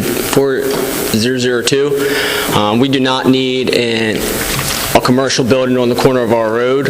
We have a tight-knit community on our road. It's not a through street. If you don't belong there, you won't belong there. And my fiance, she sleeps during the day. She works 24-hour shifts, so she doesn't need air tools, pneumatic tools, cars driving up and down the street. It's not a very wide street. There's no sidewalks to walk. We don't need cars parked on our street that are getting serviced or people dropping off rental cars and stuff like that. That's what happens when you have car service industries. We also have a lot of vacant buildings up and down Reisterstown Road. If you want to put an auto service place there, that's fine. But we don't need to go and take any pre-existing residential offices and then upgrade them to commercial. That's pretty much all I got. Thank you for your time. Thank you, sir. Next up, we have Dan Troy, followed by Kristen Daub and Tara Vidmar. Good evening. My name is Dan Troy. I am strongly opposed to issue 4015. Based on the applicant's stated justification of changing zoning from RC4 to BR to allow for better use of the property, we're strongly opposed because not enough information has been provided. As a neighbor whose property backs up to 501 Mitchell Drive, BR zoning is concerning because the likely negative effects of the environment where we bought a home. These include not fully knowing the impact to the reduction of the watershed, going from 23 acres of RC4 down to only 8 acres and changing that to BR at the highest level. We own a well as the neighbor that backs up to it, and that pollution, definitely we are concerned about our well water and the water around us. Additionally, there is noise and light pollution that we are, not knowing what we're signing up for. Furthermore, there is safety concerns knowing that this will become a business in our backyard. And at current, there is operations that happen there to a residential property that we're not sure how much this plans to expand to that. I don't know how often you guys drive along Route 140, but that stretch as it becomes 795 is dangerous already. Accidents are regularly occurring, and there's already heavy congestion depending on the time of day. This, at the core of it, we're very concerned about the reduction to our property value and overall the degradation of our home. Thank you very much for your consideration. Thank you. Next up, we have Kristen Daub, followed by Tara Vidmar and Aaron White. Hello, everyone. My name is Kristen Daub, and I strongly oppose 4-017. We have a generation of children now who are out of touch with nature, who are struggling with addictions to video games and phones, and I speak on behalf of many mothers in my neighborhood who are trying to raise our children a different way. We're trying to raise our children to love and to care for the land. We all live kind of in this reservoir area, Soldier's Delight, Liberty Reservoir, and we want our kids to love the land and respect it for future generations. And what is it teaching them when the adults around them are often trying to change the zoning, take down trees? Our neighborhood here, who are wonderful, who also are trying to preserve this treasure of Maryland, we all had to go to court to stop a huge development from coming in to back up to the reservoir. And now they want to change it to manufacturing heavy. And what I tell my kids is once it's gone, it's gone. We can't get it back. So if we keep changing the zoning, keep changing, taking away little by little, there'll be nothing left. And we want to see this preserved. We want to see Maryland beautiful and safe. Right now, these windy roads are already kind of terrifying. We all know when we take a walk, we take our lives in our hands. We have to jump out of the way of, unfortunately, this is another issue, Baltimore County school buses that are flying down our windy roads. And Amazon drivers, people who don't love the land and who drive like they don't love it. So we'd hate to see more trucks coming in and driving in a way that does not love the land. So let's teach our children to love the land and preserve it, keep it beautiful, because once it's gone, it's gone. So thank you all so much for letting us do this. Thank you. Next up, we have Tara Vidmar, followed by Aaron White and Kevin Cunningham. Hello, my name is Tara Vidmar. I'm opposed to 4017, and I don't have anything new to add. I just want to affirm what everyone else has said who has opposed 4017, and thank you for your time. Thank you. Next up, we have Aaron White, followed by Kevin Cunningham and Jay Simmons. I too just want to reiterate that I oppose 4017 and everything that everyone has already said. I just want to ditto it. Respect your time. I also would like to strongly oppose 4011. Thank you. Thank you. Next up, we have Kevin Cunningham, followed by Jay Simmons. How's everybody doing tonight? I'm here to oppose 4-004. I live directly across the street from it. And I don't blame the property owner for trying to do something with the property, but it's zoned RC2 for a reason. That's because it fits the community better. The monstrosity is already across the street. It's bad enough. We don't need an additional junkyard. And to piggyback on what other people have said, the cars are already wrecked. They're leaking all kinds of fluids.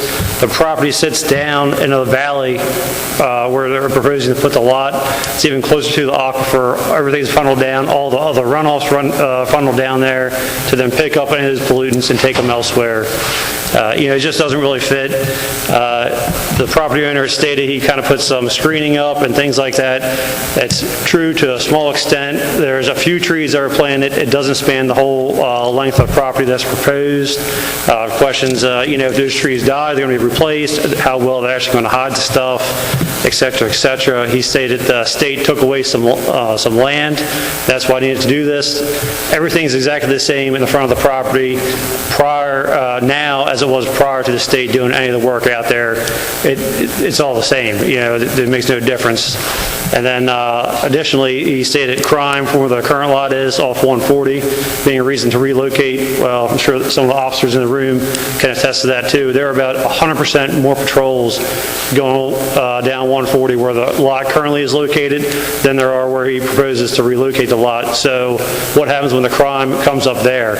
Everybody has to deal with it in the area, and there are no police patrols or very few around to then deal with it. So you're taking something from one place and you're trying to make it somebody else's problem. And I understand he's trying to do something with the lot, but it's zoned RC2. It should just be a house there and it should stay that way. Thank you. Thank you, sir. And our final speaker of the evening, Jay Simmons. Hello, I'm Jay Simons. I'm also owner of JM Simons LLC. I live at 5715 Deer Park Road, and my company, JM Simons LLC, operates out of 5701 Deer Park Road. So we are right there across from this situation of Article 4-017, which I am opposed as a homeowner and also as a business owner. I'm here just to offer my support, show my support towards the Baltimore County's comprehensive zoning plan that they have put in place and worked on over the years, which has directed a lot of development and growth into the corridors of Owings Mills and Newtown and the commercial areas to continue with that growth. And that's what is designed, and that's what the planning board and the planning is about, and the zoning. This is RC area all out here. I actually got some zoning 25 years ago for our garden center property. We went for RCC, which is Rural Conservation Commercial, I think is the terminology, because it was very limited. Not this BM of which they've decided to change and go for.